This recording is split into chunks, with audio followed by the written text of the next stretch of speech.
আলহামদুলিল্লাহি রাব্বিল আলামিন ওয়াসসালাতু ওয়াসসালামু আলা সাইয়্যিদিল মুরসালিন আম্মা বাদ ফাউযু বিল্লাহি মিনাশ শাইতানির রাজিম বিসমিল্লাহির রহমানির রহিম আসসালাতু ওয়াসসালামু আলাইকা সাইয়্যিদি ইয়া রাসূলুল্লাহ আসসালাতু ওয়াসসালামু আলাইকা সাইয়্যিদি ইয়া হাবিবাল্লাহ আসসালাতু ওয়াসসালামু আলাইকা সাইয়্যিদি ইয়া নবিয়াল্লাহ ওয়া আলা আলিকা ওয়া আসহাবিকা ইয়া নূরাল্লাহ আসসালামু আলাইকুম ইয়া আহলে বাইত পাক পাঁচজন আল্লাহুম্মা সাল্লি আলা সাইয়্যিদিনা মুহাম্মদ ওয়া আলা আলি সাইয়্যিদিনা মাওলানা মুহাম্মদ।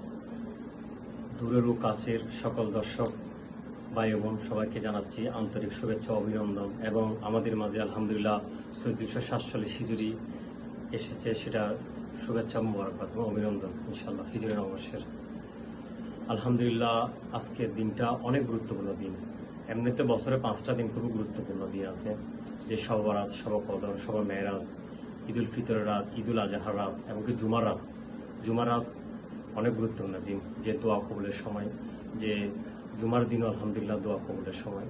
তো এই যে আবার আজকে যেহেতু আহলে বাইতের মাস, মুহররম মাস ঢুকে গেছে, সেজন্য আজকের দিনটা অনেক গুরুত্বপূর্ণ। যেহেতু আজকের রাত এবং কালকের দিনটা অনেক গুরুত্বপূর্ণ আলহামদুলিল্লাহ।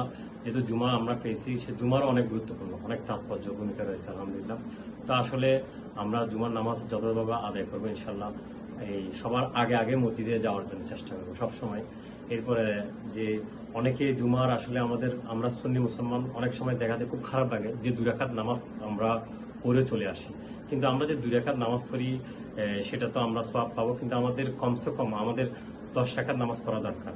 কিন্তু বেশির মধ্যে 10 রাকাত নামাজ তো অবশ্যই, যে জুমার 2 রাকাত ফরজ নামাজের আগে যে 4 রাকাত যে নামাজটা আছে সেটা কাবলা জুমার নামাজ, সেটা সুন্নতে মুআক্কাদা ওয়াজিবের কাছাকাছি, সেটা অবশ্যই আদায় করতে হবে, কিন্তু আদায় করা হয় না। জুমার নামাজ আমরা আদায় করি, অনেকে এর ফলে চলে আসে, কিন্তু জুমার কাবলা জুমার 4 রাকাত ওটা অবশ্যই আদায় করতে হবে। এরপরে 2 রাকাত যেটা জুমার নামাজ যে আমরা খতিব সাহেবের সাথে পড়ি সেটা তো অবশ্যই আদায় করব, পাশাপাশি এরপরে 4 রাকাত কাবলা জুমার নামাজ আমরা আদায় করব। এই 10 রাকাত নামাজ আমাদেরকে অবশ্যই আদায় করতে হবে। ওটা যদি আমরা আদায় না করি আমরা গুনাহগার হব। 2 রাকাত নামাজ পড়লে আমাদের হবে না, আমরা সুন্নি দাবি করি 2 রাকাত নামাজ পড়লে এটা আমাদের হবে না, আমাদের কমসে কম 10 রাকাত নামাজ আমাদের আদায় করতে হবে। আর আমরা পারলে বেশি নেকির জন্য, আল্লাহ তাআলার দয়া মেহেরবানি পাওয়ার জন্য আমরা মসজিদে আগে আগে গিয়ে আমরা 2 রাকাত সর্বপ্রথম তাহিয়াতুল উযু নামাজ পড়বো, এরপরে 2 রাকাত দুকুলুল মসজিদে নামাজ পড়বো, এরপরে 4 রাকাত যদি আমরা বয়ান শুনি তো বয়ান শুনবো, আর যদি মাঝখান দিয়ে যখন সময় দেওয়া হয় তখন আমরা 4 রাকাত কাবলা জুমার নামাজ পড়বো। এরপরে 2 রাকাত নামাজ আমরা অবশ্যই জুমা ফরজ, এটা তো আমরা ইমাম সাহেব বা খতিব সাহেবের সাথে আমরা আদায় করবো। এরপরে 4 রাকাত আমরা আবার বাদুল জুমার নামাজ পড়বো। এরপরে 2 রাকাত আমরা সুন্নতুল ওয়াক্তি, এটা আমরা পড়বো 2 রাকাত নফল, এবং আমরা 18 রাকাত নামাজ পড়বো। দোয়া মোনাজাত এবং মিলাদ কিয়াম করে আমরা দোয়া করে আমরা আসবো ইনশাল্লাহ।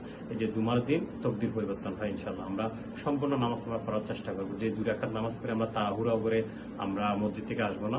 যারা মসজিদে বেশি সময় ব্যয় করে দুনিয়াবি কর্মের পাশাপাশি, আল্লাহ তাআলা তাদের উপর বেশি বেশি দয়া করে, তাদের গুনাহ মাফ হয়ে যায়। মসজিদে বসা প্রতিটা শ্বাস প্রশ্বাসে নেকি।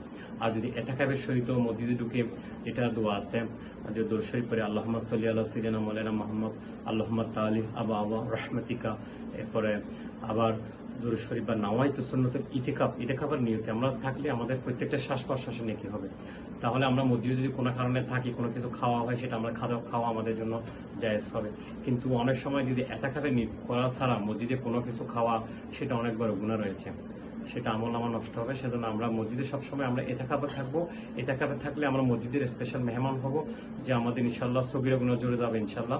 আল্লাহ তাআলার রহমত আমাদের উপর বৃদ্ধি হবে। আমরা ইনশাল্লাহ আমরা চেষ্টা করবো, আবারও বলতেছি যে সঠিক সময়ে আমরা মসজিদে যাওয়ার জন্য ইনশাল্লাহ। আল্লাহ তাআলা সবাইকে দয়া করুক, মেহেরবানি করুক। আসসালামু আলাইকুম ওয়া রাহমাতুল্লাহি ওয়া বারাকাতুহু।